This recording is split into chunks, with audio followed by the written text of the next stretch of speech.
வச்சுட்டு இந்த ஓவர்லாக்கு எல்லாம் அந்த பிசுறு வர பக்கத்தை இந்த மாதிரி கரெக்டாக எடுத்து வச்சுக்கோங்க. இதிலிருந்து இதோட ஹைட் வந்து நம்ம எடுத்துக்கிட்டு அதுக்கப்புறம் இந்த சைடில் பார்த்தீங்க அப்படின்னா இந்த இடத்துல ஆம்கோல் வந்து வருது இல்லைங்களா, இது வந்து அப்படியே நம்ம ஒரு 1/4 இன்ச் இப்படி மேலே தள்ளிடுறோம். இது ரெடி அளவு, இது எக்ஸ்ட்ரா தையலுக்கான அளவு.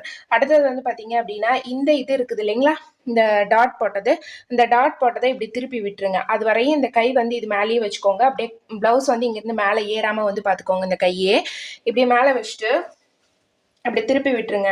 திருப்பி விட்டுட்டு இந்த துணியும் எடுக்காதீங்க. இதுக்கு அடியில் உங்கள் கை இருக்கும், அந்த இடத்துல வந்து ஒரு மார்க் பண்ணிக்கோங்க. மார்க் பண்ணிவிட்டு இந்த துணியை இப்படி வந்து வச்சுட்டு இந்த மாதிரி வச்சுக்கோங்க. வச்சுட்டு இந்த இடத்துல ஒரு மார்க் பண்ணிக்கோங்க கரெக்டாக. அது வரை இந்த ப்ளவுஸ் வந்து இதே மாதிரி இந்த இடத்துல இப்படியே தான் இருக்கணும்.